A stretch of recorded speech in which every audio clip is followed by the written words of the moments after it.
please. Okay. Let me just start and welcome everybody on behalf of Mario and myself to another event of the Classical Liberal Institute. We are very pleased to have you here, and we're having a topic which is actually worth talking about, which is the Universal Basic Income, the UBI. And so the question is, why am I host? And I'm not going to have a satisfactory answer. It's a subject on which, like everything else, I have very strong opinions, only I'm not quite sure at this particular point what they are. The question is, why is it that I have very strong opinions but don't know what they are? And I think the answer to this particular question is going to be resolved at least in part by this panel, not authoritatively, but presumptively. And the reason it's so difficult is there are always so many difficult trade-offs on every single aspect associated with this particular problem. There are, first of all, questions of, do you want to have some kind of a basic income? Do you think it's going to have adverse effects on incentives? Is it going to have it on all people or only some? Then you want to ask the question, if you're going to put this thing into place, exactly how is it you're supposed to design a system that has the desirable characteristic, targets the right people, chooses the right amounts of money, figures out how you can coordinate the system that you created under a universal basic income system with specific welfare programs of one kind or another, and how you integrate it in various sorts of ways. Then there are always going to be questions about national and regional variations on these particular programs. To what extent does the ability to have a program of this sort depend upon the aggregate wealth of a particular society at any given time?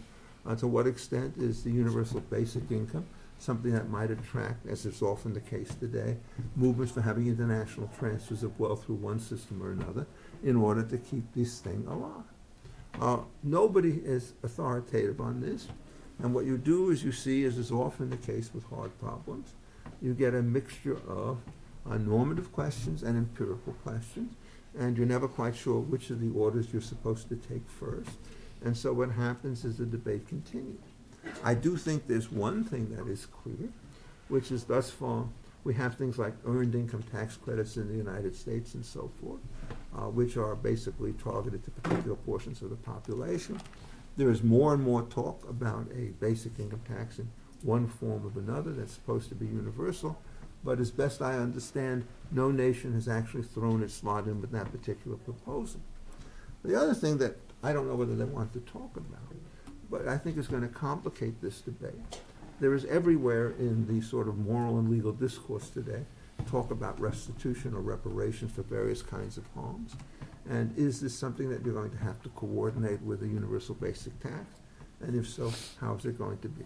Well, I think I've overstayed my limits.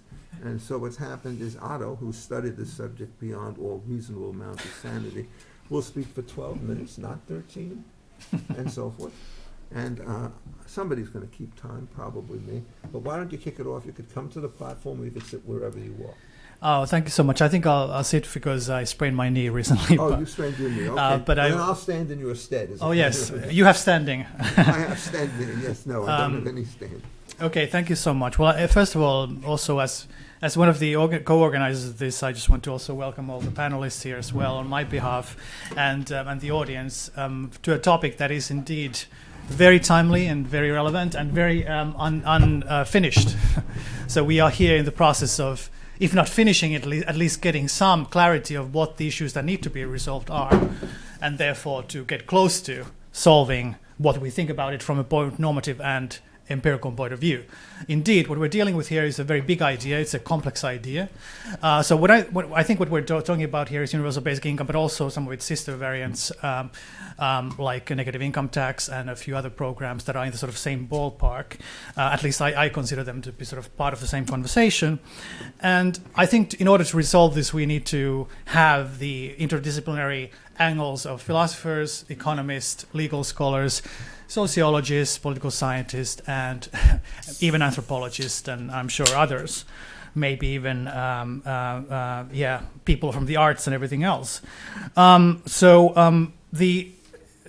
I think what I'll do here is just say a few words to sort of like open up the conversation, and then to sort of summarize what I think is kind of like the state of the unresolved problems, and my sort of tentative pro argument. Oh, could someone?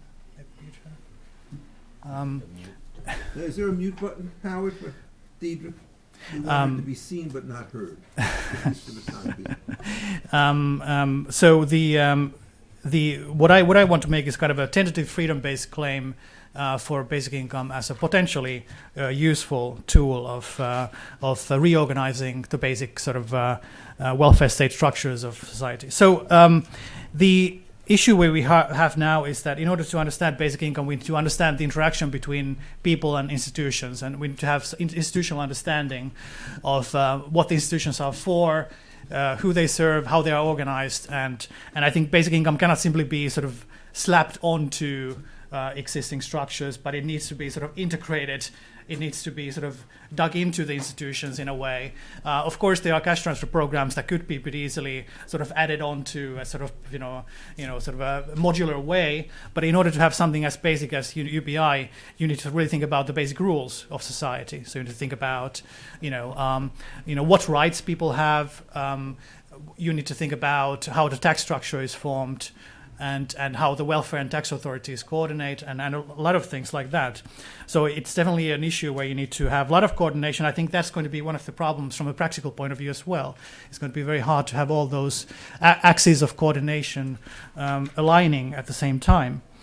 Of course, now we're facing with the rise of artificial intelligence and the automation debate, a lot of discussion about the relationship between welfare state and work, and therefore I think it's appropriate that we approach this from the point of view of future of work as a major topic, because there's kind of UBI has become framed, especially in the United States, increasingly as a kind of a post-work proposal.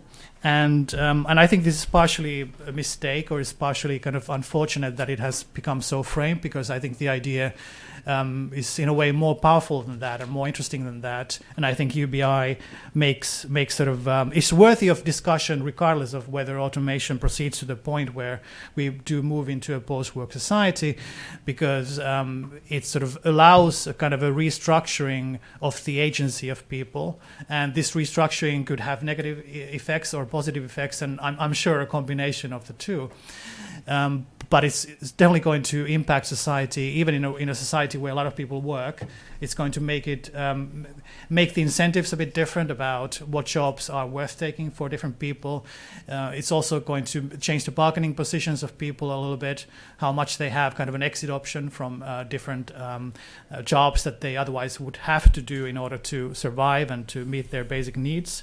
And it's also going to change the relationship between the bureaucracies and the citizens, to the extent that currently, under whether it's more social democratic or conservative or liberal forms of welfare state governance, you have a kind of a bureaucratized structure in place that stands in between people and the basic resources that they need to live sort of autonomous lives.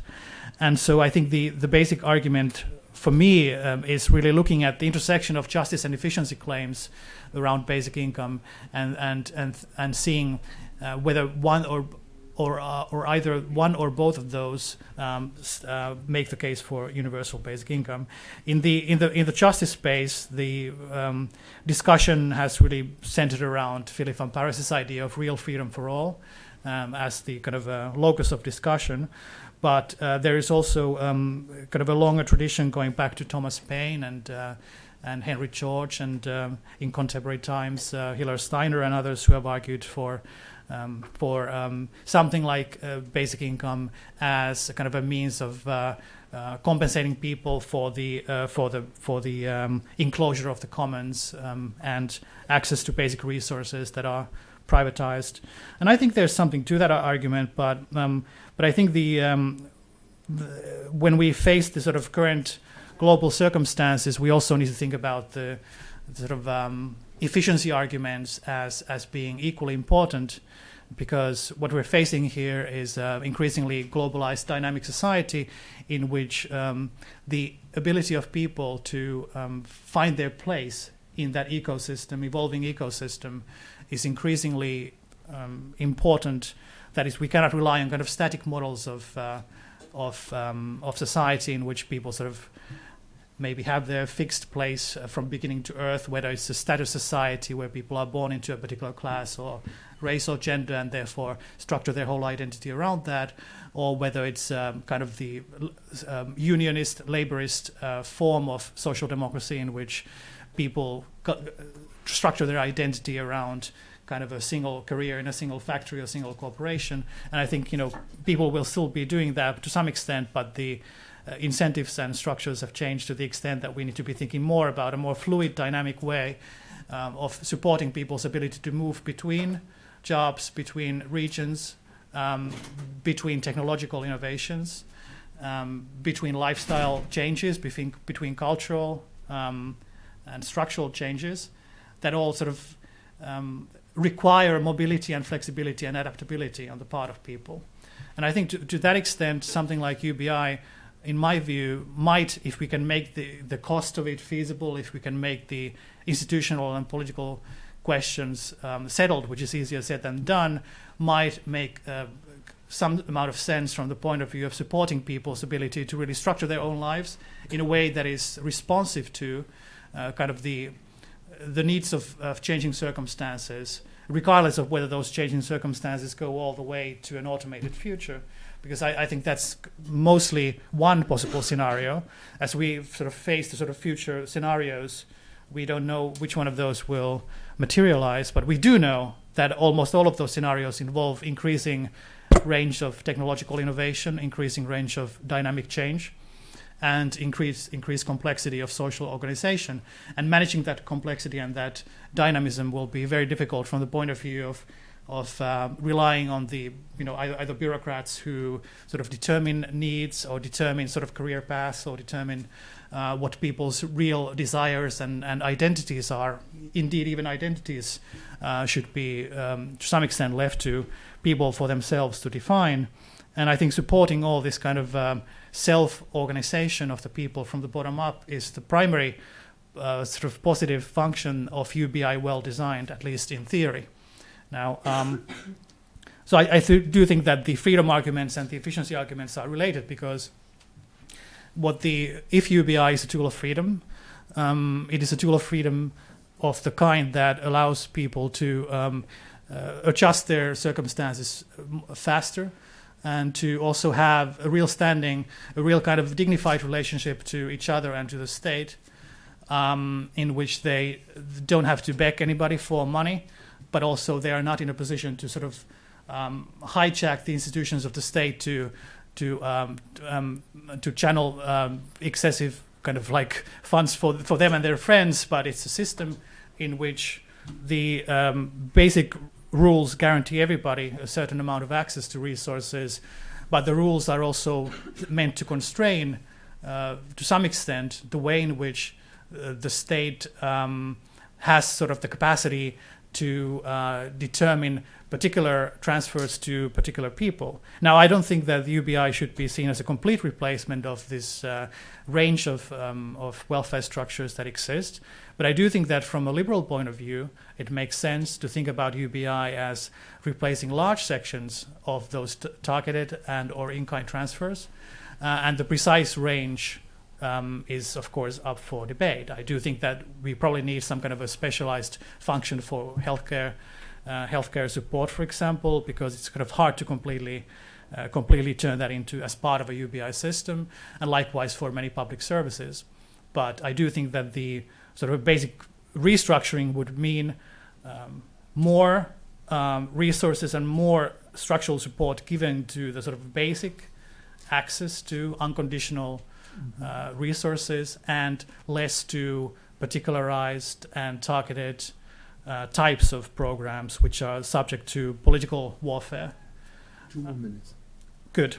And so now that we face this freedom and future work debate, I want to distinguish between kind of three forms of thinking about this relationship. One of them is idea of freedom from work, and this is the post-work future. I think this should be part of the conversation. However, I think that UBI has been overemphasized in this context, and this context has become sort of dominating the discussion because people have this idea of automation. And of course, the AI advance has made this more likely than it ever has been. Nonetheless, I think that we should also be thinking about freedom in work. That is, what does it mean to have real freedom in the workplace? Does it mean that you need to have, a voice in the workplace, as you know, for example, a lot of democratic socialists believe, or even a lot of other people believe, Republicans, and we have some here. Or does it mean that we need to have a real exit option? That is to say, something like the basic income provides, that people can really have a firm standing, that they don't lose their livelihood if they say no to a particular job. But I do think that the incentives still matter, and even if we have freedom in work, it also means the freedom, and this is the last word, freedom to work. That is to say, it's not just freedom from work or in work, but it's also freedom to work, meaning people should have the right and also certain amount of incentives to put their ideas and skills into the test of the labor market.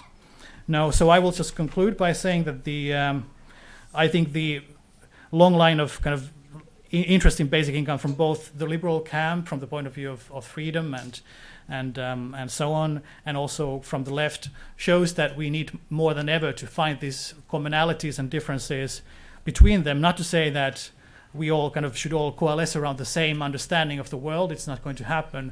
But I think there are moments, and perhaps this is one of them, where there are moments of possible cooperation and compromise between different groups. And indeed, I think that's how a lot of big ideas come about, is people actually find ways of crossing ideological and political boundaries that are often seen as insurpassable. So for that, I will turn it over to the next speaker, and thank you very much.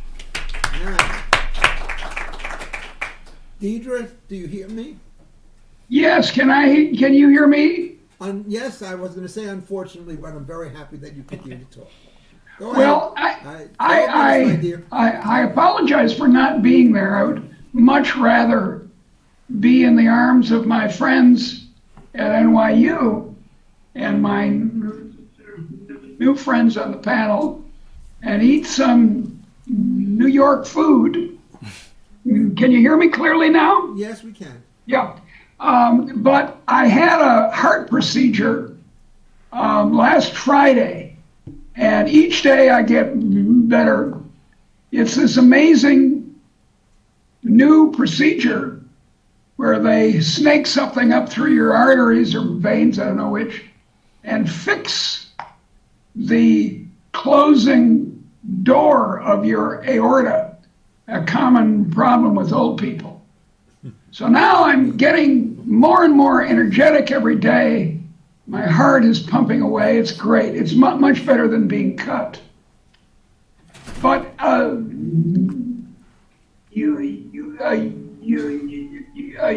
universal basic income would kill all such progress economically.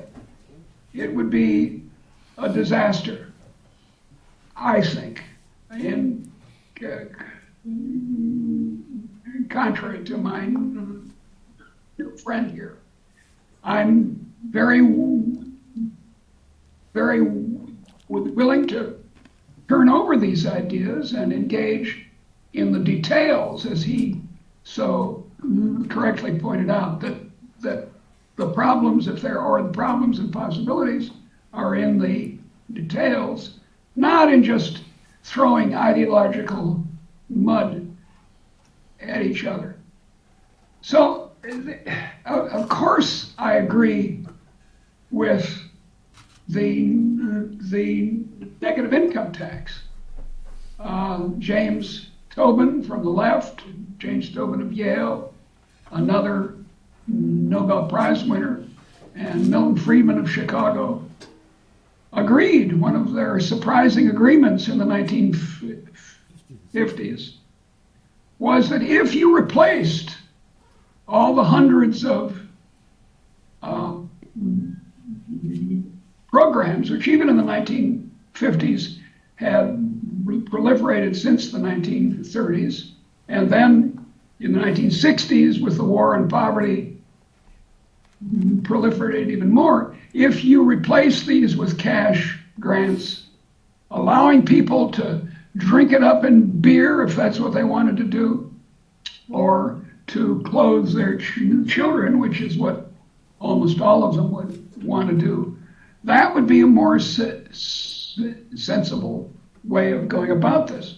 I actually debated this very question in England, in Hay on Wye, for I guess it was about 4 years ago, with an advocate for the universal basic income. And I surprised him by saying, I agree. I'm all for it, for the poor, not universally. And I asked him, all right, I'm in favor of this for poor people, not for me and you, but for poor people. And I said, well, of course, then we'll drop family allowance, which is the English program, and we'll drop this and we'll drop that. And he said, oh, no. We're going to keep all those. And I said, okay. I asked him, he was also an economist. I asked him, what then would the share of government spending be in national income? What percentage of our labor would be taken for purposes of serving an alleged general will? And he would not answer. Because, of course, any person with any common sense knows that if you add even poor person minimum income, never mind universal basic income, on existing programs, the shares, these shocking modern shares of GDP that are seized for state purposes, upwards, well, actually in France, it's over 50%, and it's not very far below that, even in the United States and Japan, which are at the bottom of this table. You're going to have the consequences that thoroughgoing, complete 100% socialism clearly has. It's been tried. It doesn't work. Sweden is not an example. Sweden's not a socialist country. It's a thoroughly capitalist country. So we're going to kill the goose that laid the golden eggs. We're going to shrink the size of the pie. We're going to make us all poor. So we'll have a nice equality of poverty. We're going to destroy, because, obviously, in order to have a universal basic income, you got to tax someone. We haven't got an outside Santa Claus who can hand us from Mars, I guess, the goods and services that we're then going to we're going to hand over to our fellow citizens. Now that's one problem, a practical problem, but I believe there's very serious ethical problems with a universal basic income. Of course, these are parallel to the ethical problems of a large state. And here's one of the obvious ones. To rob Peter to pay Paul is unethical. As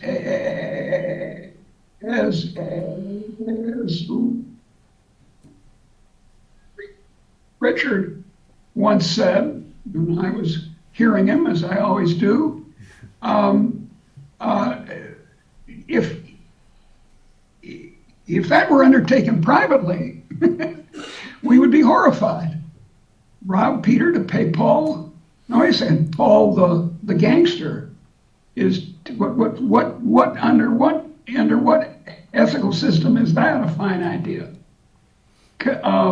That's not to say that poor people deserve their poverty. That's not true. the big engine of ending their poverty and creating the kind of post-work futures or freedom in work, freedom to work, all that that comes from the statist side, from if you want the socialist side. All that was actually achieved in the last 2 centuries by liberalism. It wasn't achieved by state programs. It wasn't increased or made faster by taking a larger and larger share of GDP since 1914 for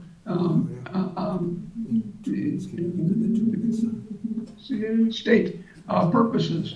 I would argue, in fact, that the great engine for achieving the goals that people on the left and we liberals who are not on the right share, namely helping poor people, has been achieved best not by running large parts of national income through the state.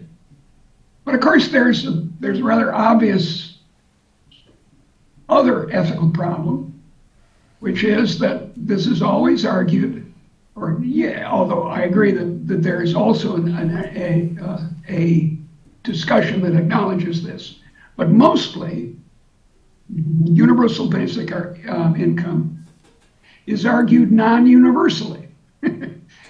We Americans are gonna have a universal basic income, or we Swedes or something. And then you ignore the Norwegians or the Indians or the Africans. And if there's anything fundamental to a liberal point of view, however you define the word, since the 18th century, it's been a cosmopolitanism of ethics, of not supposing that only English people or French people are people who we should care about ethically. So what are we going to do? I think you raised this point, and it's a very serious problem. If we're ethical people, if we want to be liberal in the broadest sense, not just in the sense that I prefer, how do we exclude Indians or Zimbabweans from this? I mean, universal, to use Yiddish, universal schmoobel, I can't even say it. It's not universal. It's a con game. It's we're going to make us better off and screw those other people. So I don't know. I find the arguments. Well, I'll use an English word, somewhat fey. Nice, pleasant, lovely, you might say, but from an economic point of view, or an ethical point of view, or God knows, a political point of view, not practical, not good. In other words, I find them bad in every dimension that you can name. So people going around advocating for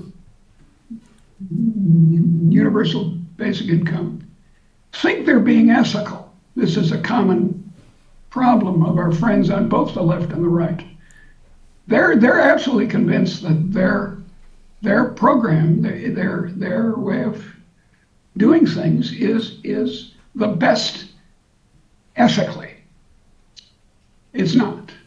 It's worse. It's the worst ethically. On that cheery note, Deirdre, thank you.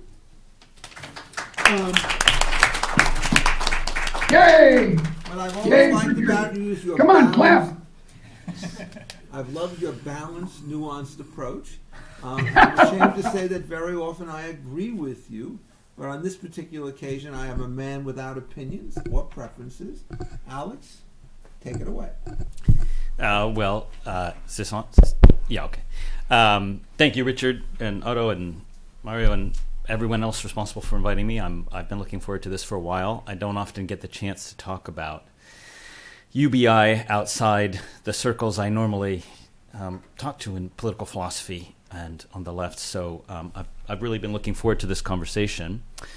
The sort of set of views I'd like to put on the table are what I take to be are the most interesting left-wing arguments for universal basic income. And I'll just say, by using the term left, I just mean it descriptively. I don't mean left good, right bad, liberal okay as a friend. I just mean descriptively what I take to be the left wing, the best left-wing positions. And what's interesting, I think, about the arguments that one finds on the left in left-wing political philosophy and public thinking is that they are arguments from freedom. And they are, in particular, arguments that the UBI is, in one way or another, the best way for people to enjoy freedom that they're currently denied but deserve to have. And the basic idea is that if people can't meet their needs without working, then they're forced to work. If you have you're forced to do whatever you have no reasonable alternative to doing. You don't have a reasonable alternative to meeting your basic needs. If the only way you can meet your basic needs is by buying those basic goods on the market, then you need money. And most people can only get money by working in some form of paid employment, which means, on this view, that most people are forced into the labor market. They're not forced to take any particular job, but they are, on that not very controversial way of thinking about forcing, they are forced to find some form of paid employment. And usually working under the command and supervision of their employers, who then get to determine many things about how they do their job. But there are some people who are not similarly forced. Anyone who's independently wealthy, either because they became very rich when they were young through luck and hard work or whatever, or because they inherited wealth, are not forced to work. They might happen to, but they are not forced to work. So they enjoy a freedom that most people don't enjoy, because they can choose freely whether they work, while most people who don't have, who are not independently wealthy, can only make ends meet by finding some form of paid employment. And the first strand of the left-wing argument is, it is unfair, it is wrong for a society to unequally force able-bodied people to work. Right? That is an unjust way of distributing structurally the mechanisms of social forcing. And what a UBI does, on this view, here and now in our sort of societies in which you have very unequal distributions of wealth and income, is that it extends to everyone the same freedom that the independently wealthy have, right? Because now everybody, if they enjoyed a UBI, would have a reasonable alternative to finding some form of paid employment. They could just live off their UBI.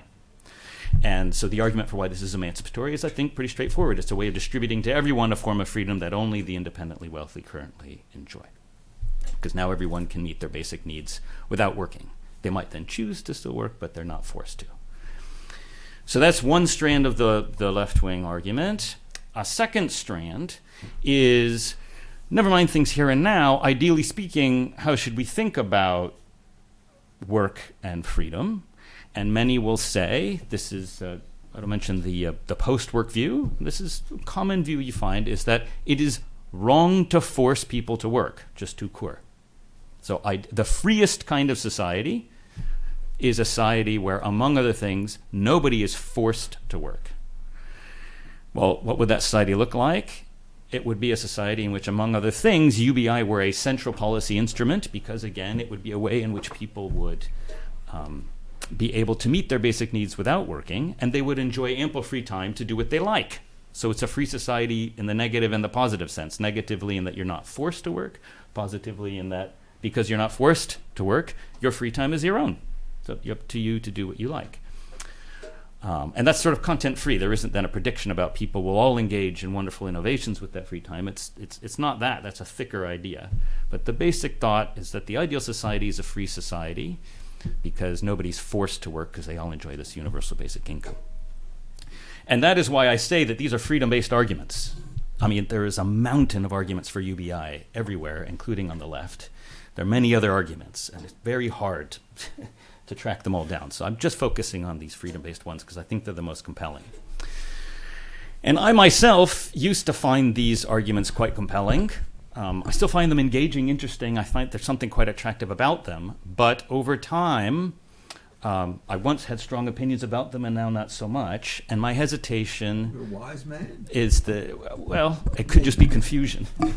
But my hesitation comes from the following, which is I think there is a deep limitation to this argument, which is that notice how the UBI has to work for the left-wing argument to go through.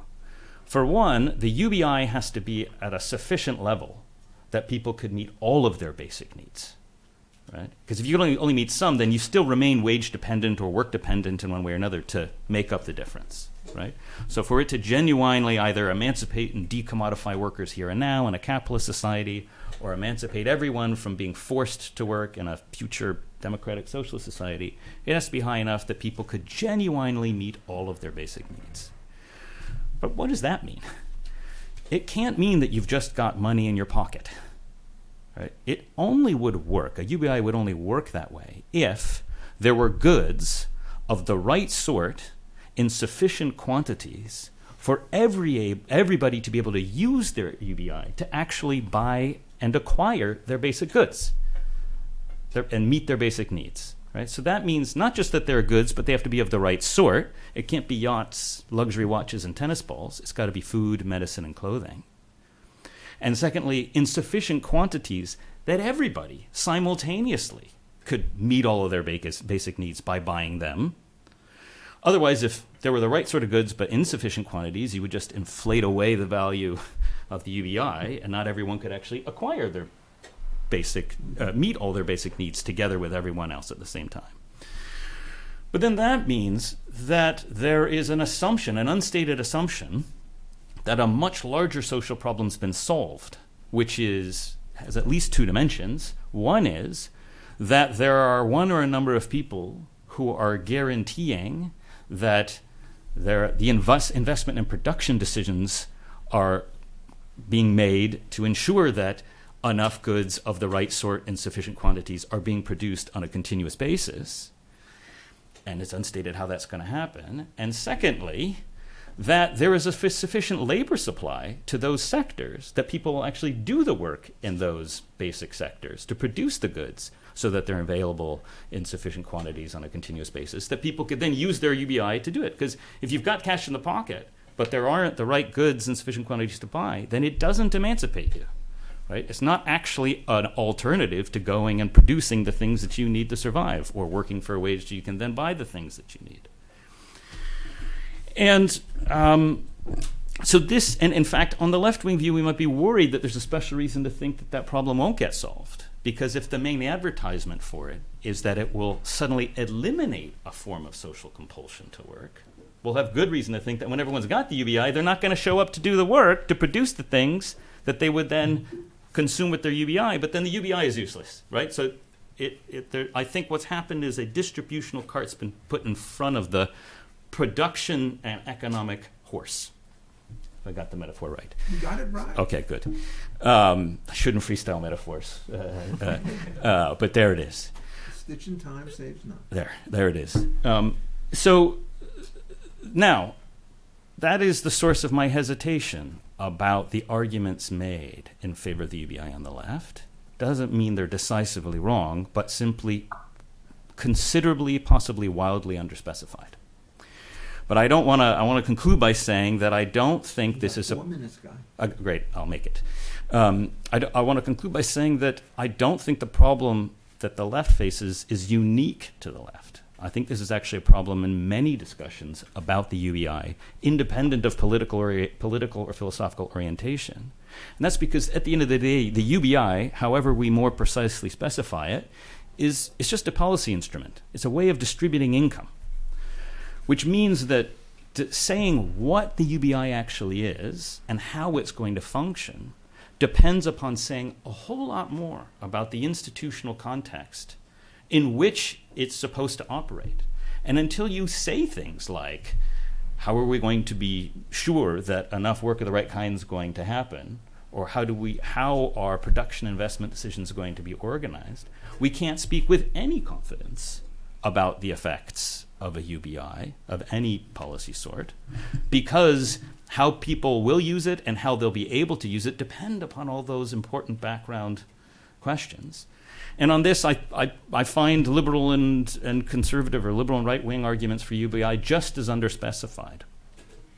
And perhaps one virtue of the left-wing argument is that it brings right to the fore the fact that even if they're not very clear, or don't say very clearly how these background decisions about investment and labor supply are decided, they do observe correctly that our main way of securing that labor supply so that people produce things that can be purchased is through force, right? There's a large number of people who are forced to enter the labor market and to find some paid job or another, working under the command and supervision of whoever will employ them. And at least at that level, there is non-obfuscation on the left that I think is valuable and at least draws our attention to some of the companion questions that have to be answered when we want to make any deeper claims about how a UBI will function and therefore how it's best justified. So I'll just put that on the table. And thank you for putting it on the table. Thank you for putting it on the table in time. Daniel, do you want to go to up there? Yeah, sure. I can do that. Do you want to, and that the mic will work. I mean, we have here. So today, Good luck, my friend. Daniel has been a long-time friend of mine. And today I will be sort of like Vito Corleone, so I'm going to make you an offer that you can't refuse. Or even understand, right? Right. Can you hear me at all? You understand what I am saying? Yeah. Yes. Great. Okay. If you could last till 11:58, congratulations. I'll go for it. I've been drinking hot milk here as an attempt to do it. So, universal basic income is a centuries-old idea with timeless appeal. Support for a UBI stretches at least as far back as the late 18th century, and more recent proponents have included both Milton Friedman, who Deirdre mentioned, and Martin Luther King.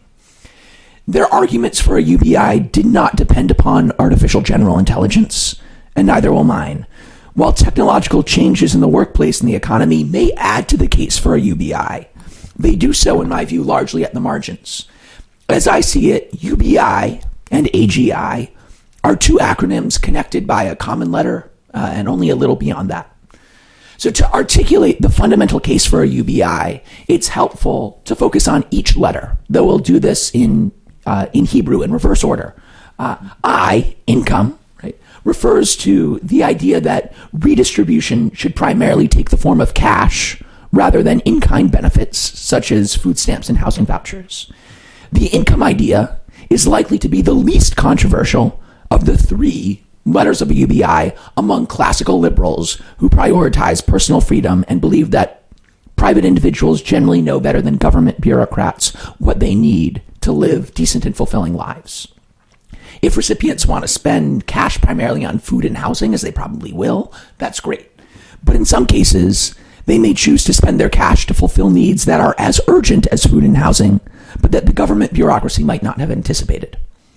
So as an anecdote, I'm currently teaching a seminar on basic income and invited several participants in a cash transfer pilot program in Connecticut to speak with my students.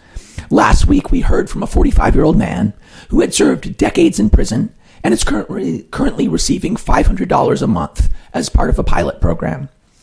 He spent his first basic income check, or part of it, on a well-fitting white button-down shirt so that he could dress to impress for a job interview. The shirt certainly boosted his self-confidence, which in turn helped him succeed in the interview and secure a well-paying job, a job that pays far more than $500 a month.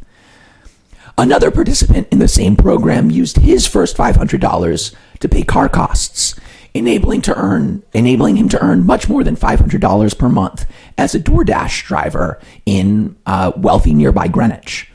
These anecdotes are admittedly just that, anecdotes, but they are anecdotes that reinforce Friedrich Hayek's idea that the government will struggle to aggregate knowledge that is dispersed across a market society.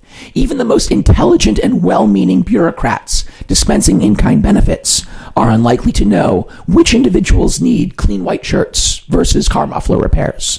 Basic income empowers recipients to make those decisions themselves. Moving from the I to the B, the idea that a wealthy society should offer to all its members a basic level of economic well-being is not, in my view, especially controversial, or it shouldn't be. It doesn't need to depend upon utopian arguments like those summarized and critiqued by Alex. For utilitarians like me, the argument is easy. Poor individuals have a higher marginal utility of income than richer individuals. By shifting resources to poor households, as a UBI would do, whether or not we emancipate them, we increase the sum of individual utilities and thus add to social welfare. To be sure, the welfare-enhancing effect of redistribution may be offset, at least in part, by the effect on work incentives, a subject to which I will return. But the best estimates from welfare economists suggest that, at least here in the United States, we are still well below the point at which the welfare-enhancing effects of further redistribution would be fully offset by the deadweight loss. There are, of course, lots of non-utilitarian arguments for a basic level of provision, too. Thomas Paine argued that as part of the social contract, society had an obligation to ensure that every individual is at least as well off as they would have been in the state of nature. Otherwise, a private property regime enforced by penal sanctions would amount to unjustified coercion. Milton Friedman argued that poverty alleviation was a public good to which all individuals could be required to contribute, akin to police protection or national defense. The last of the letters, though sequentially the first, is U, universal. Universality is often the most controversial component of a UBI. Most of us will probably accept the case for basic income insofar as it applies to the elderly and the disabled, many of whom already receive a basic income through Social Security and supplemental security income. The case for a basic income for families with young children is also, I think, straightforward, and we briefly implemented a $300 per child per month basic income in 2021 as part of the expanded child tax credit. The harder argument concerns able-bodied adults without dependents, sometimes referred to by the acronym ABODs. Are they entitled to a basic income too? Keep that one again, please. ABODs. Right? Or as the philosopher John Rawls asked skeptically, should the Malibu surfer who could work but chooses instead to ride the waves nonetheless be fed and paid? I think this is a hard question theoretically and quite an easy question practically. Theoretically, if we had a government bureaucracy that could make fine-grained distinctions regarding deservingness, that could determine who really has chronic fatigue syndrome or long COVID and who is malingering, who suffers from severe depression and who is just lazy, then perhaps there would be an argument for excluding ABODs from a basic income.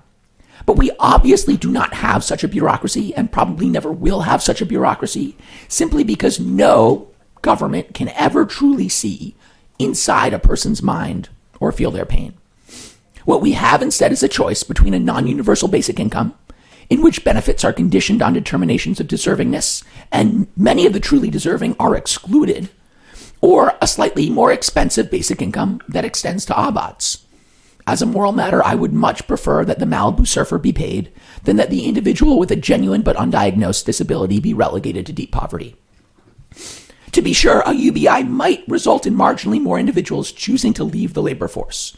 We haven't seen significant labor market participation effects from micro UBI programs such as the Alaska Permanent Fund Dividend, which provides a little more than $1,000 per year to residents of America's northernmost state. And one of the benefits of a UBI vis-a-vis other redistributive programs is that phase-outs are much easier to manage.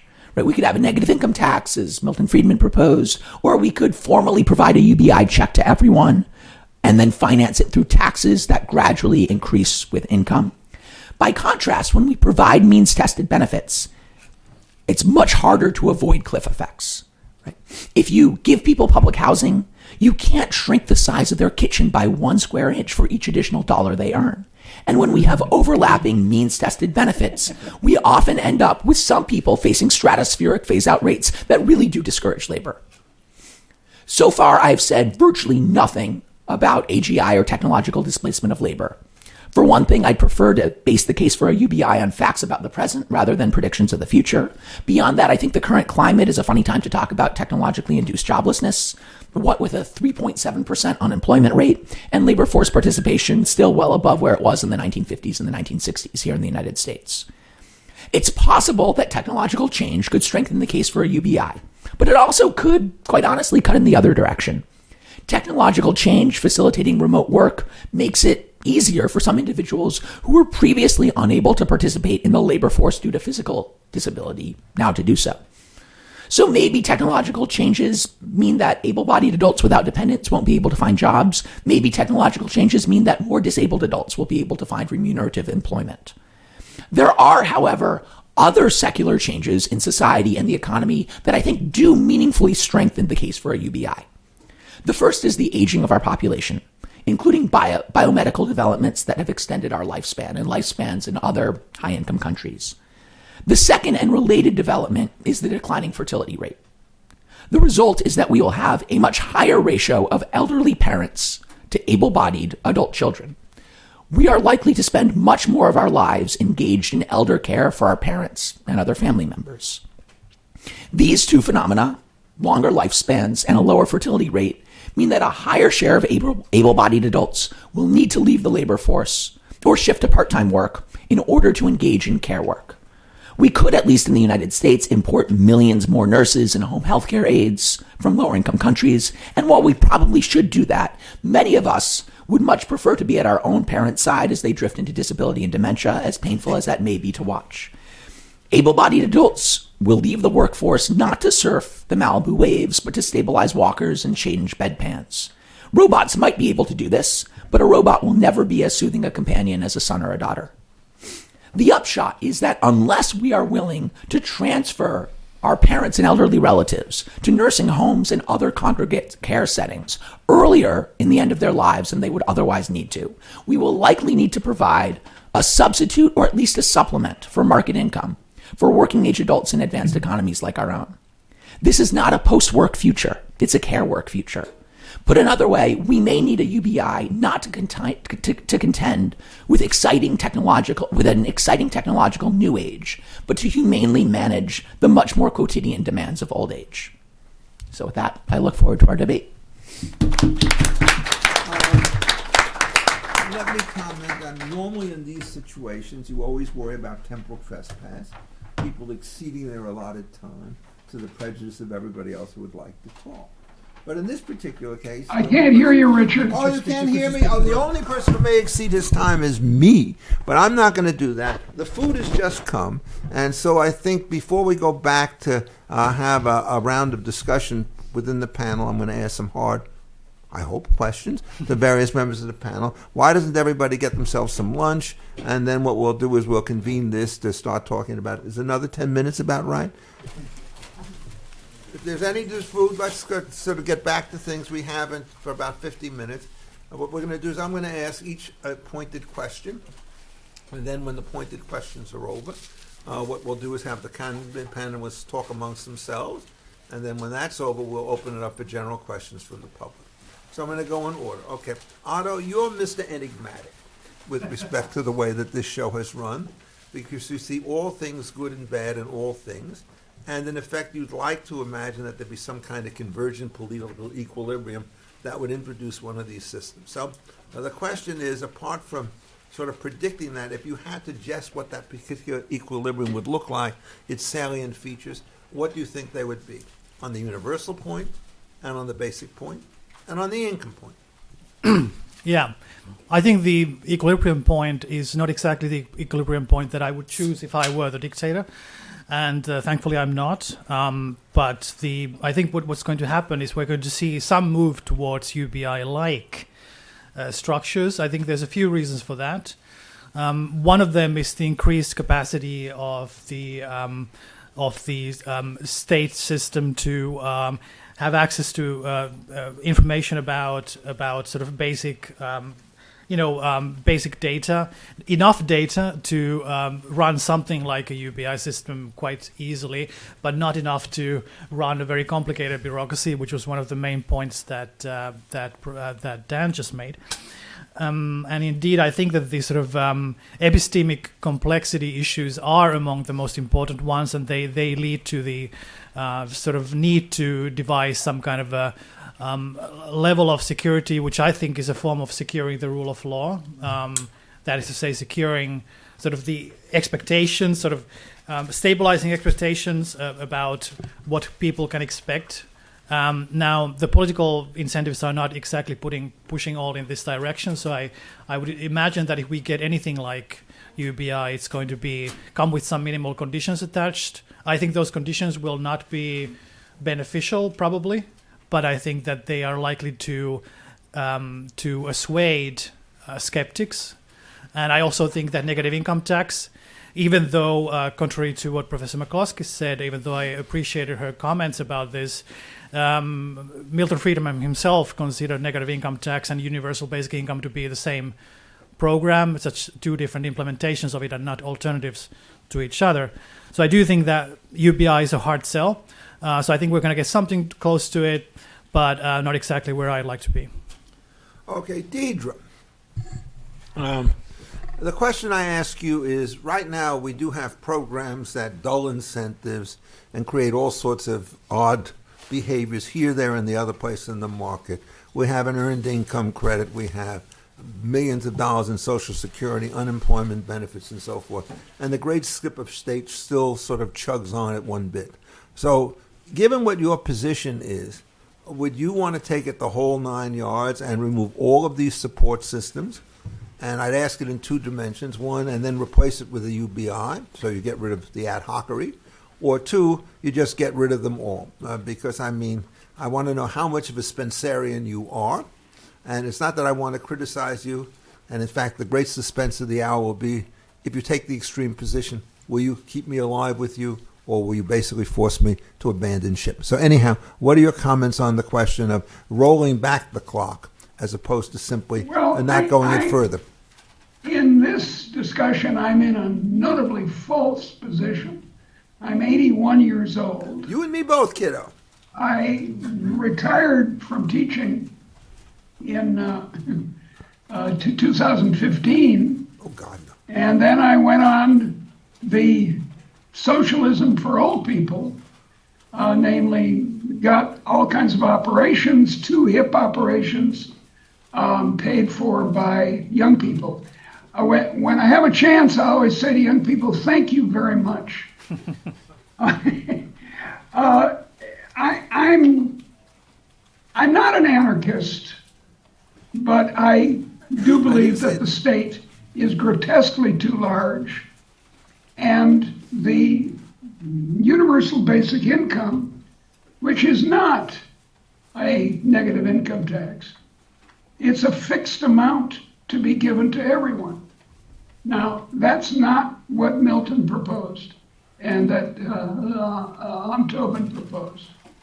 But okay. I think that it's, let's see, I've lost my track of thought.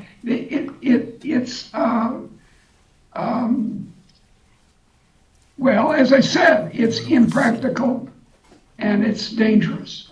Now, there's a deep problem in this discussion, I think, about the word freedom. I'm free in one sense if I'm rich. That's very nice. But in English, we have 2 words. We have freedom and liberty. One Germanic, the other Latinate. And as happens in English frequently, we merge the 2 when they shouldn't be. Until about 100 years ago, most people didn't make this mistake. They viewed liberty and freedom as the same thing, namely freedom from human coercion. But the argument that we heard a few minutes ago, that the left is to be admired ethically because they say, well, human freedom is increased by the universal basic income.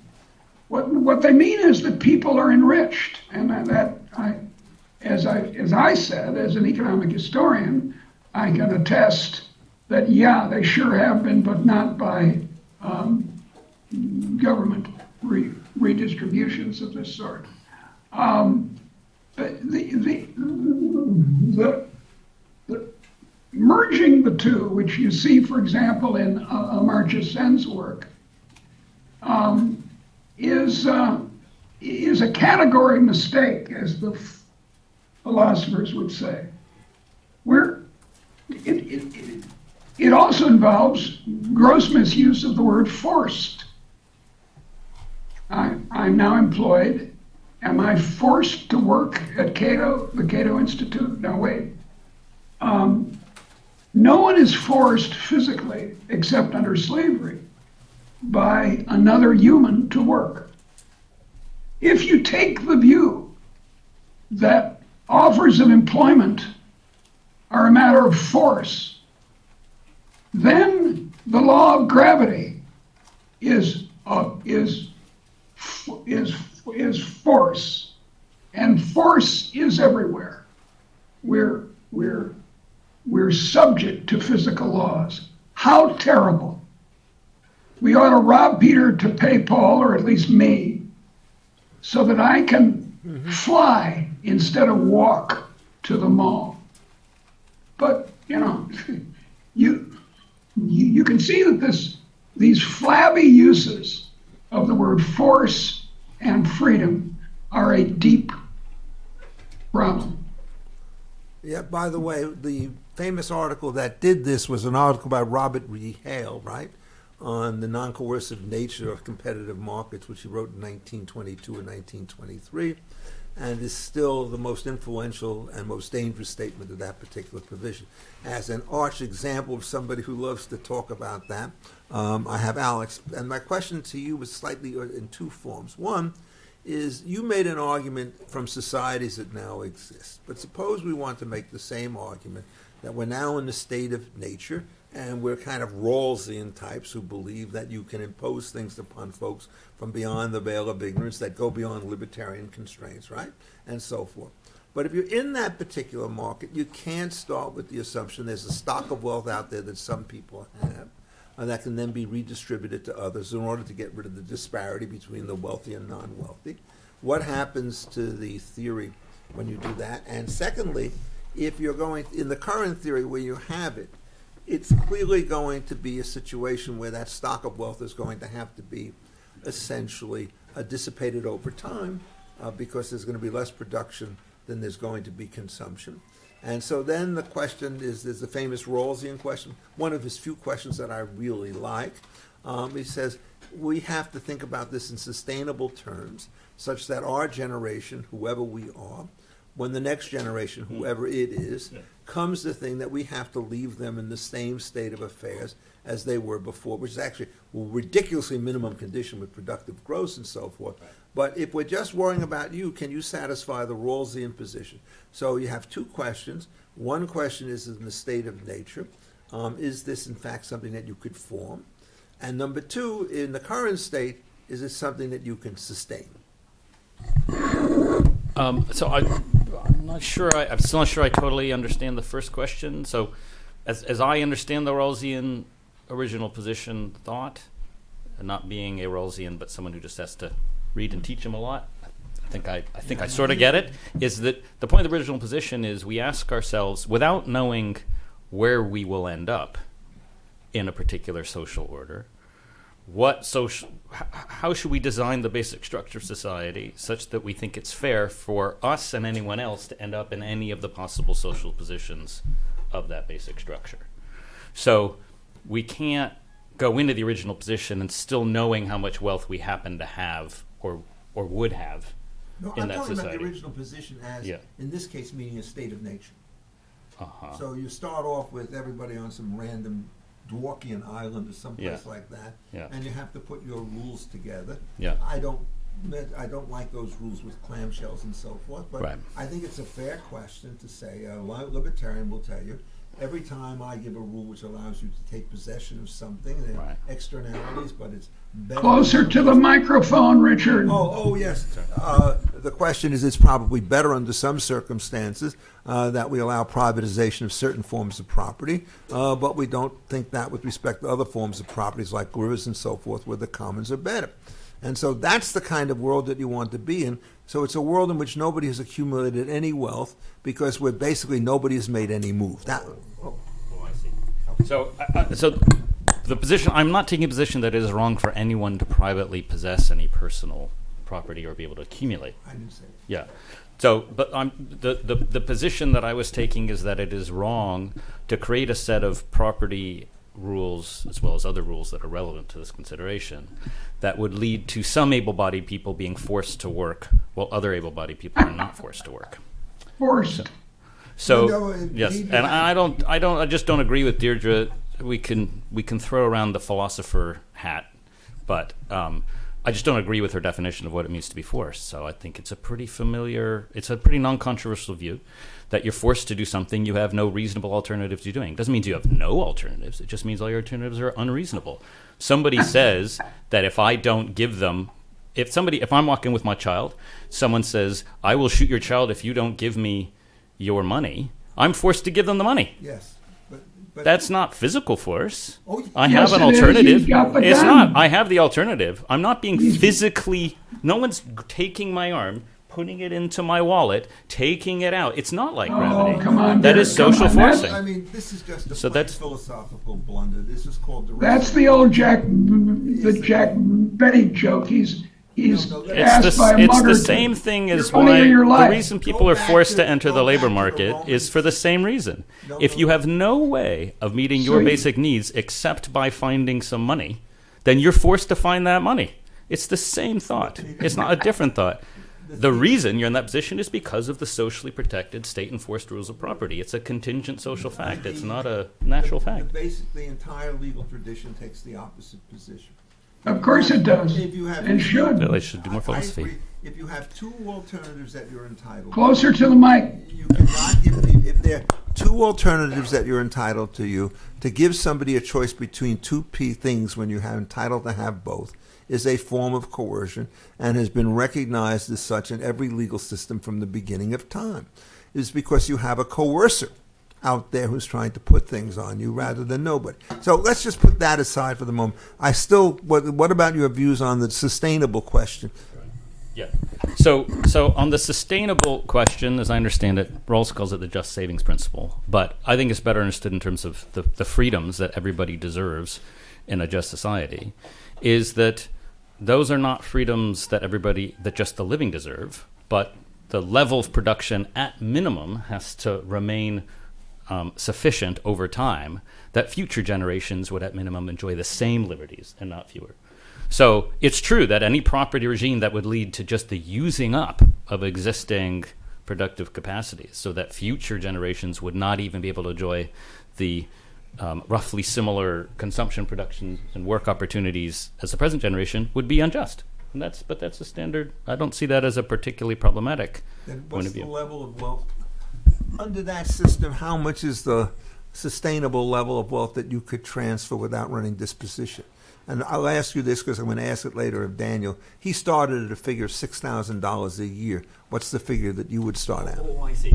So, but this is why I made the point that we have to have some account of why we think, what the inducements are to engage in work in the first case. So if we're assuming that the only reason people invest is because they can make a profit, then I actually agree. Deirdre's going to be shocked, but I agree with what Deirdre said, which is that the left-wing argument for UBI here and now in a capitalist society makes no sense, because in order to transfer sufficient wealth so that everyone would have an exit option from the market while still enjoying all the in-kind provision of universal health care, public education, pension funds, and so on, would require the state spending 60 to 65% of national GDP. That would so suppress investment that wealth wouldn't be available intergenerationally, and then the UBA would expire.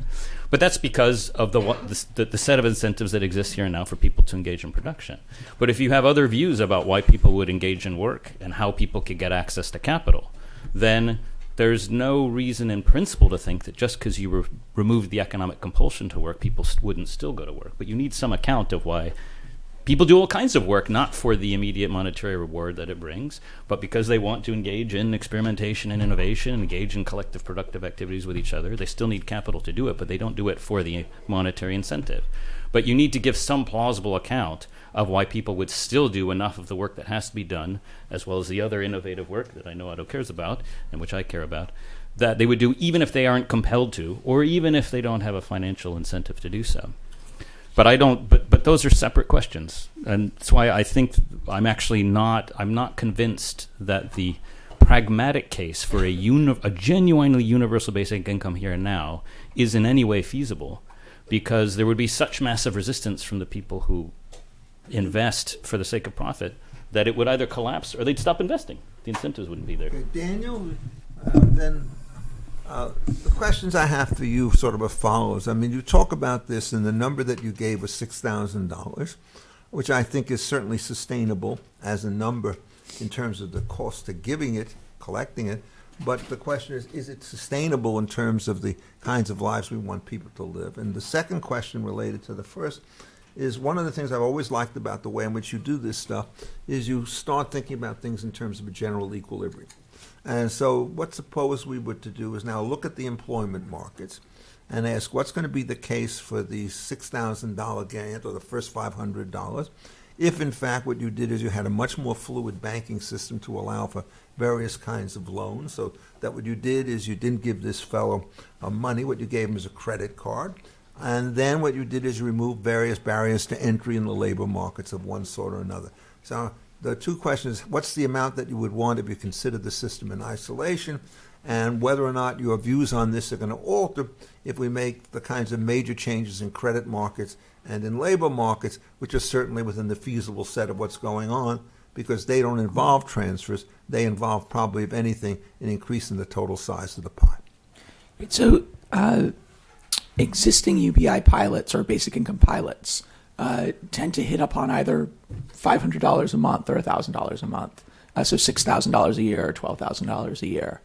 Miranda Perry Fleischer and I, in a 2020 University of Chicago Law Review article, argued that whether you think it's a good idea or not, a $6,000 per person UBI, $500 per month, would be easily sustainable in the United States without implicating Rawlsian questions about just savings. It would move us from being in the high 30s in terms of government spending as a percentage of GDP to being in the mid to high 40s.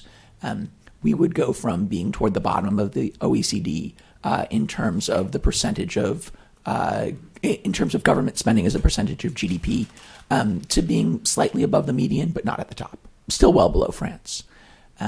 So would $6,000 a month for a single person be enough to... Per year, you mean? Sorry, $6,000 per year for a single person be enough to achieve the real freedom that Philip van Parijs talks about and that Alex alluded to? No. $24,000 for a family would help. Could perhaps let one parent, for a family of four, could perhaps let one parent leave the workforce while the other one has a minimum wage job. But it's a UBI as a supplement, primarily as a supplement, not a substitute for labor income. As for your question about credit markets, so just to clarify, when we talk about $500 a month, $6,000 a year in cash, no one is seriously proposing that we give people 5 $100 bills per month, right? All of these pilot programs are using MasterCard or Visa debit cards or depositing money into people's bank accounts. The basic income program that I'm helping to design in New Haven will be MasterCard debit cards. But where credit gets much more interesting, rather than just payment mechanism, is whether we allow people to borrow against their future UBI. And that collapses the distinction between basic capital, which is really what Thomas Paine proposed, which we now know of as baby bonds, and basic income. Right? You could borrow against your future UBI and convert a universal basic income into a lump sum baby bond, or you could annuitize your baby bond and convert your baby bond into a universal basic income. And it is, for utilitarians, justifying basic income with restrictions on securitization, restrictions on assignment, restrictions on credit, is relatively easy. For a classical liberal, I think it's a little bit harder. why not allow people to borrow again? If your goal is real freedom, why not allow people to borrow against their future stream of payments? For me, it's easy because I'm enough of a Parfitian to believe that our future selves are fundamentally different from our current selves, and that we should not allow people to confer negative externalities on their future selves. Or at least we should restrict the ability, the freedom with which they can do that. But this raises deep questions about personal identity and requires either a Parfitian non-identitarian move or a heavy dose of paternalism to get to a UBI without an assignment possibility. So we have very broad definitions of coercion and very broad definitions of who are different people. Derek Parfit rules us from his grave when we talk about this. But now what I'd like to do, rather than talk more, I'd like to have each person take 2 minutes in order to comment on the other papers if they do. It is permissible to pass on this, at which point we'll then get to audience questions, of which I'm sure there'll be a great deal. But Otto, you lead off. What is your sort of question that you want to ask of other people? And then they can answer it. You can pick your person, pick your topic. You can even ask me, but don't.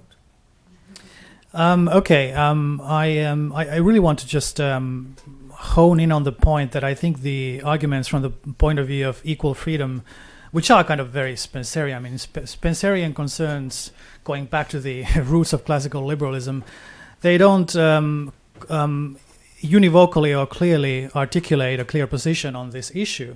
In fact, Spencer himself was divided on this. The young Spencer was in favor of equal access to the resources of the earth to everybody. And a lot of libertarians have found sympathy for the position. Even if we assume that people are entitled to the full brow of their labor, is that the expression again? I'm trying to avoid the same mistake that others were talking about. So I think the idea that there are things in the world that we don't create, it's not obvious how they should be distributed, if at all. If the occupation, the sort of traditional rules are probably have many things going for them, but I think also probably occupation with some level of taxation redistribution is better, in my opinion. And I think that would be a better source of taxation as well in the long run, rather than income taxation. And indeed, I do believe that allowing people to keep as much of their labor as possible would be good. But I also think that having access to basic resources that nobody has made is everybody's birthright, at least to some extent. Doesn't mean they all have to be collectivized. So I guess I would just ask Deirdre if she really thinks that there is no case to be made for allowing people some access to things that they have not made, that nobody has made, indeed, fruit of the earth. Well, here's the economic problem with this. I have a short book with Alberto Mingardi on Mariana Mazzucato, who makes the same mistake as the young Spencer did. And here's the mistake. The young Spencer didn't know about marginalism. He didn't know that the correct rule for achieving the most we can get out of the things that nature or history or our mom has provided is to charge a positive price for what now has an opportunity cost. That's the correct rule. That's what economists finally got straight in the 1870s. But Mazzucato, and I must say lots of other lawyers, she's not a lawyer, she's an economist, don't understand. Okay, thank you. Because, we get the sun free. We get the English language free. We shouldn't be paying them, or else, to just make a minor technical point, we'll overspend our income by a factor of 100. Thank you, Deirdre. Since you've given such a long answer, I'm now going to move on to Alex, because in the interest of time, I want to make sure that the audience gets a question. So a brief remark. Very quick question, next, Daniel, which is What do you think we learn from local partial experiments with basic income about their feasibility? Because it seems like generalizing from partial equilibria into general equilibria is a pretty risky thing. Like, yeah, in Manitoba they had a basic income, but they're buying things produced in China and Guam and so on.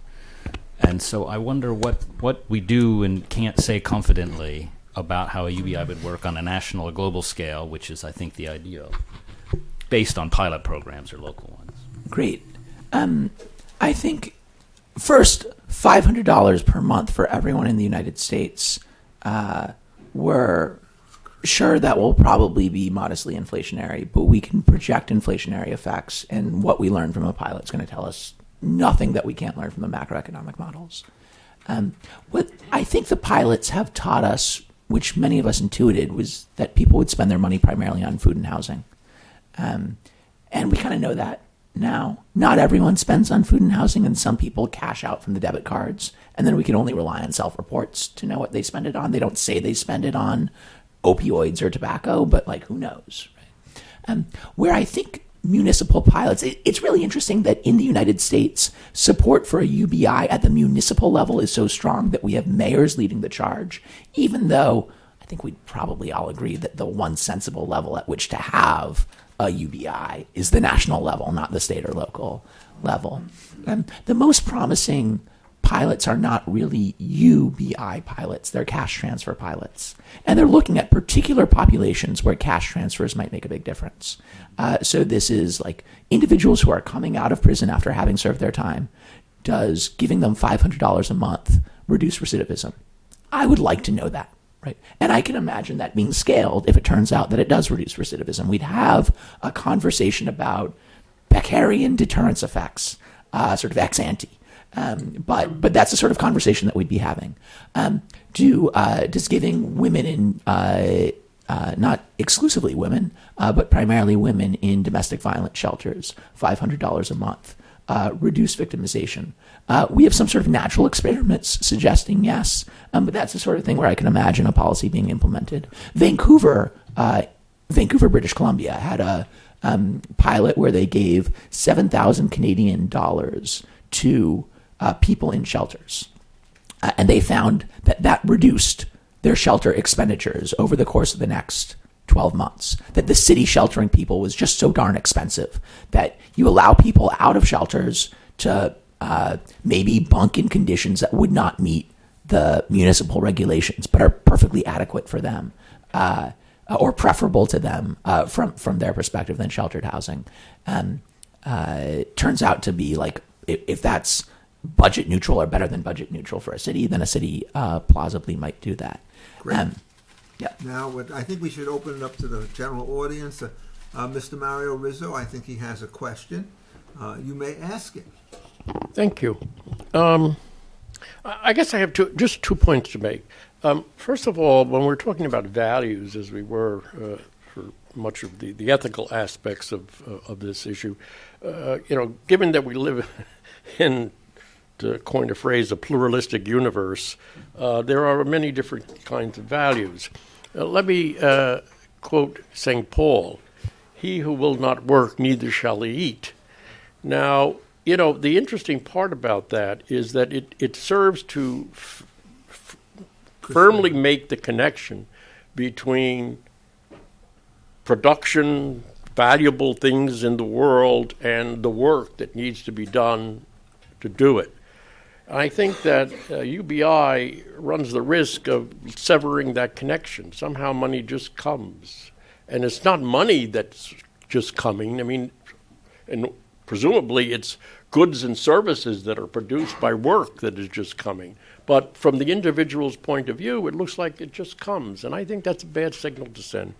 The second point, which I think is more substantial, is I think there's a tremendous paternalistic spirit out there. And if you remember, those of you who were old enough, but many of you know, that Ronald Reagan at one point made a big point about the welfare queens.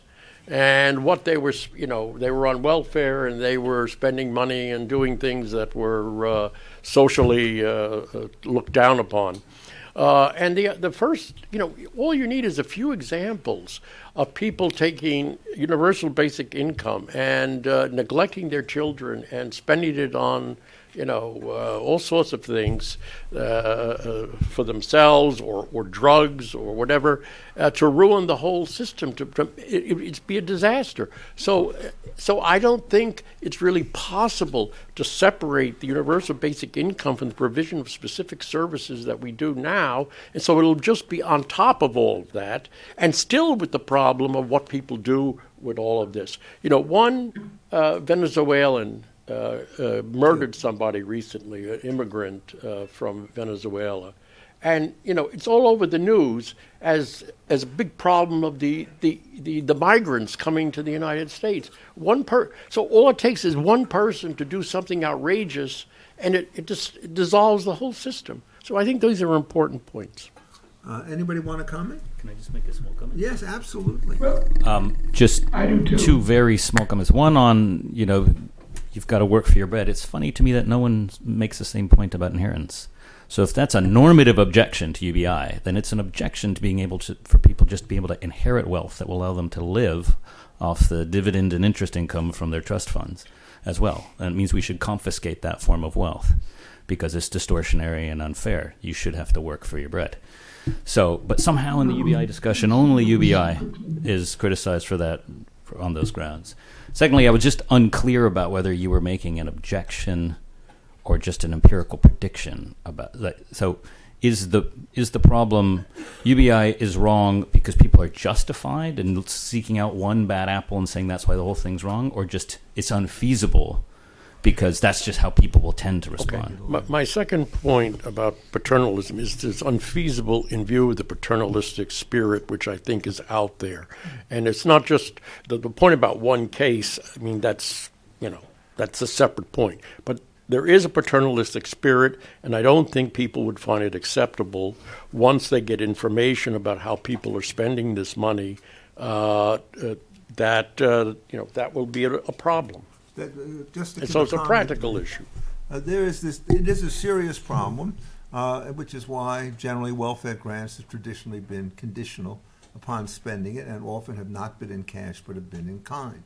You come essentially to a place of Salvation Army, we give you food, we don't give you money to eat food because we're worried that you're going to spend in a way that we find antithetical. The one thing I also want to answer is I think you're wrong about the trust money. What happens is if it's a private money and somebody earns it, he has two choices. He could consume it or he could leave it to somebody else.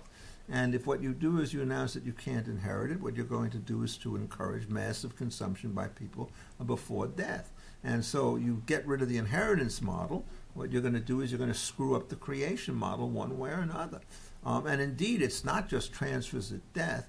I think Mario is wrong on this a little bit. St. Paul was right to say you work, but he's got kiddies in his model, and he's got old folks, and good old Christian strategy is part of it. The basic point is that we can't run a sustainable salary if everybody follows the imperative that I get and don't receive. But I do think that we're more nuanced, and because what we do is we allow one to work for a family, and we have all sorts of non-market redistribution systems to work for it. So I just into that. Do you have a comment, Daniel? Yes. So on the first question, Tommy Shelby, the Harvard philosopher, says we're now at the point in terms of defense technology that we really don't need an all-volunteer army. Right? We really don't need a conscription army. We can have an all-volunteer army. And he says we're probably at the point in terms of technological development that we could have an all-volunteer workforce, that we could provide everyone with $500 a month, and we wouldn't see huge exits from the labor force. What's the total bill per year? I mean, take $6,000 a year and multiply it by 350 million people. And then subtract out SNAP, probably WIC, SSI, a portion of SDI. You end up at we're talking trillions, but not that many trillions. 1 trillion. I mean, after you do the subtractions. Not that many. No, I mean, in an economy of $60 trillion, right? As Derek, you've updated Everett Dirksen, right? Remember you said right, a billion here and a billion there is real money. And now we've done in a matter of 20 years, we've got 3 orders of magnitude. Sure, we had a president who tried to spend $400 billion with a flick of a pen, with a stroke of a pen to cancel give that. it to me. But the Shelby point is not just about possibility, but even if we could have an all-volunteer army, would we want an all-volunteer army, or do we think there are social solidarity and reciprocity benefits from requiring military service or national service? One could make an argument against a UBI or for some sort of work requirement on similar grounds. Not that we need to make people work, but that a just society in which we all feel like we're in it together requires a sort of work. Quickly on the second point, it's interesting that the Alaska Permanent Fund dividend has been giving out cash for decades, and we haven't seen these stories of, well, that person used it on opioids, even though surely some people who receive the Alaska Permanent Fund dividend use it on opioids. Same for SSI, same for SSDI. I think the biggest political obstacle to a UBI is not that. I mean, we came quite close to nearly a UBI in 1970. The Family Assistance Plan under Nixon passed the House. Nixon was supportive, and it failed by a few votes in the Senate. But it's that there's no... It's a Maker Olson problem, James Buchanan problem. There's no group that is lobbying for it in the same way that the farm lobby pushes for SNAP benefits, in the same way that the restaurant lobby, which employs a lot of low-wage workers, tries to perpetuate the EITC, as do H&R Block and TurboTax, because they make money off of the EITC. And the real estate industry lobbies for Section 8. I think this is a really big political problem. Facing up to that problem and realizing that other in-kind benefits are sustained by special interest groups both makes me more pessimistic about the political plausibility of a UBI and more adamant about the necessity of a UBI. You're a complex man. Sergey, you have a question? Put the mic on, guy. And yes?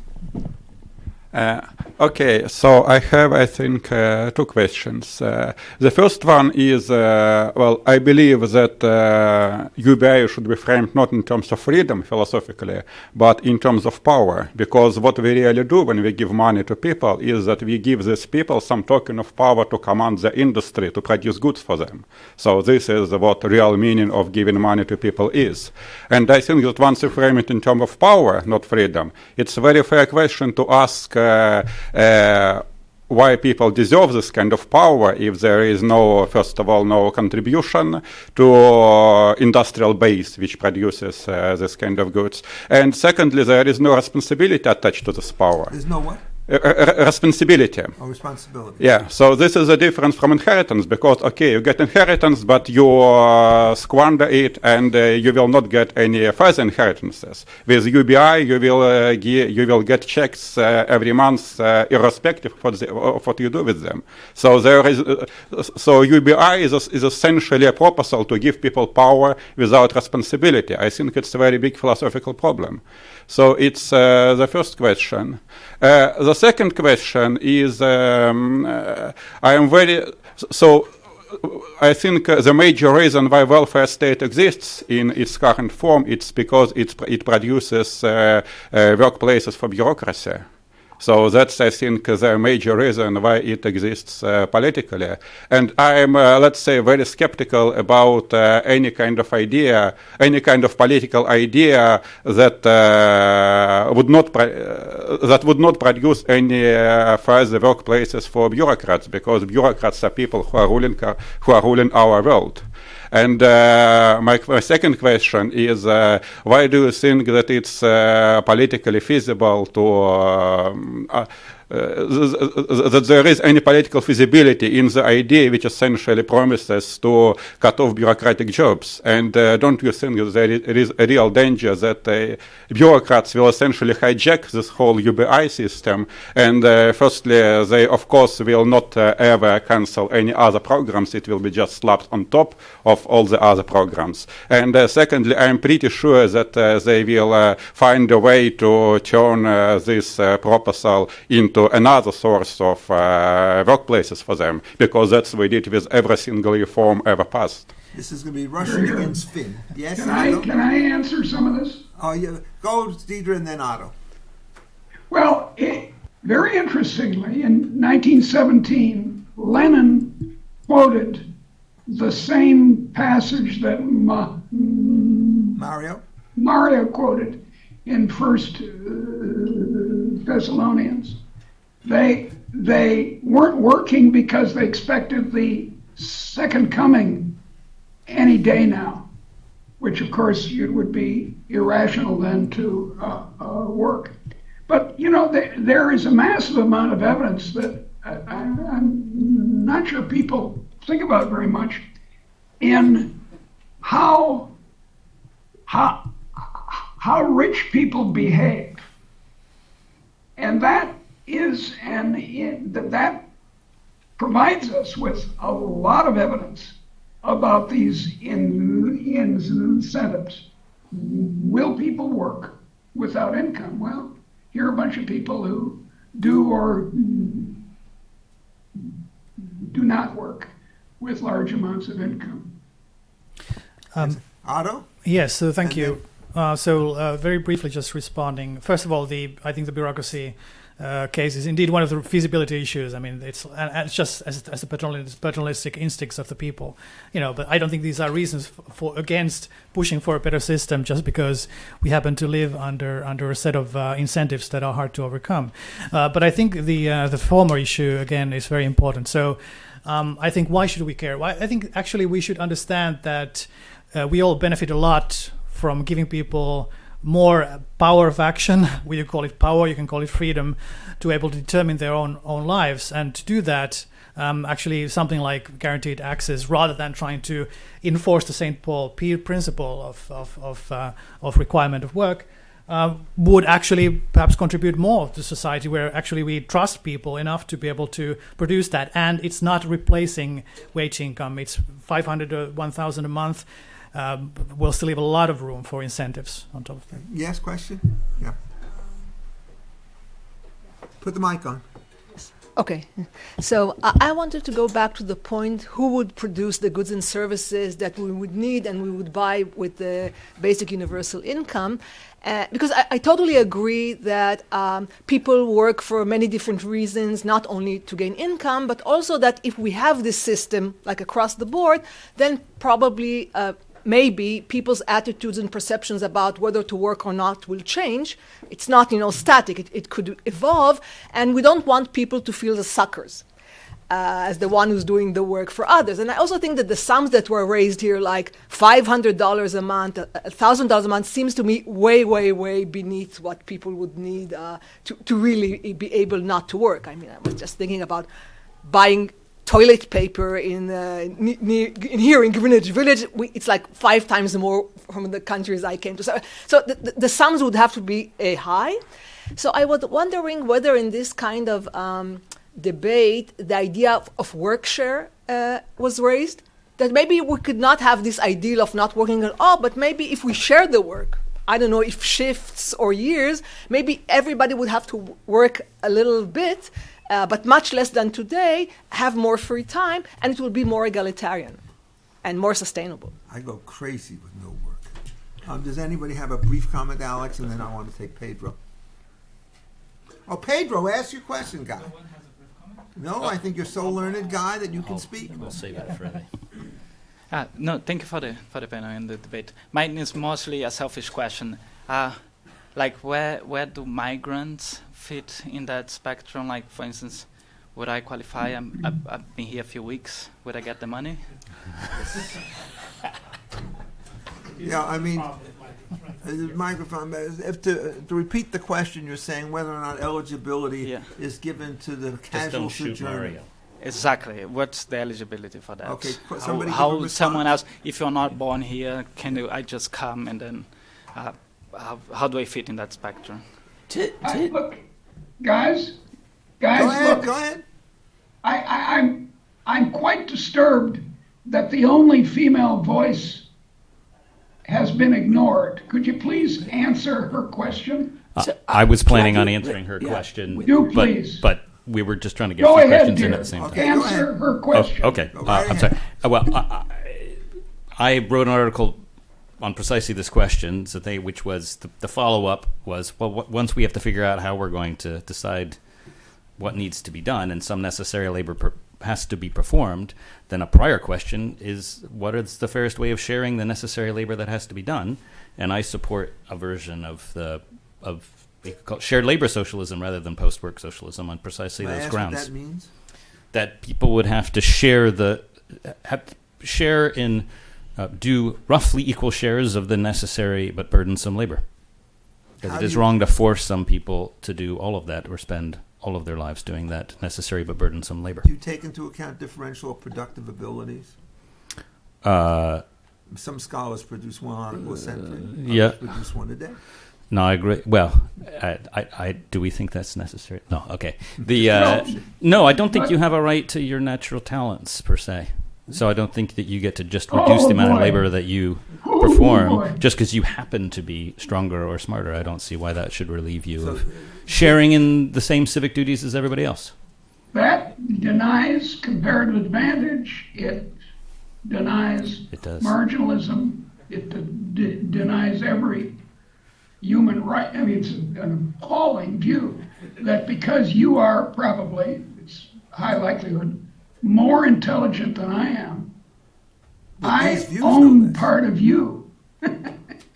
This is crazy. Well, anyhow, that is the Rawlsian position. On natural Yeah, talents. I understand it's a Rawlsian position. I'm not but that defending. they've got a lot of So- rights I with it. Just spent for the my record, I half don't think my it is, life but that's saying okay. that Rawls is the most dangerous human being on the face of the globe because of that proposition, and one of the Yeah. wisest human beings on the face of the globe for understanding that the veil of ignorance is a perfectly sensible way of trying to figure out how it is you optimize a creative system, so long as you don't have the chain connectedness prism built in it. And so Yeah. he and every major philosopher, in my mind, they don't get a kind of a uniform 7. What they do is they get 0s and 10s. And the job is to make sure we pick out which. And I think Alex here is determined to get all the 0s. I'm determined to get all the 10s. Now I'm going to take the last word and Can give I- it to Daniel. Well, I just wanted to say- Generously, because we Right. end in about a minute, but you could go over. I just wanted to say to Daphne's point about work-share, because a $500 a month UBI addresses deep poverty but does not provide the means to achieve real freedom, I think work-share would probably arise organically. Some people would decide, well, I'm only going to work between 8:30 and 3 while my kids are in school. That's quite plausible. And I would think that would be a good thing. As for the inclusion of immigrants, my guess is just politically in the United States, we would make it citizens in law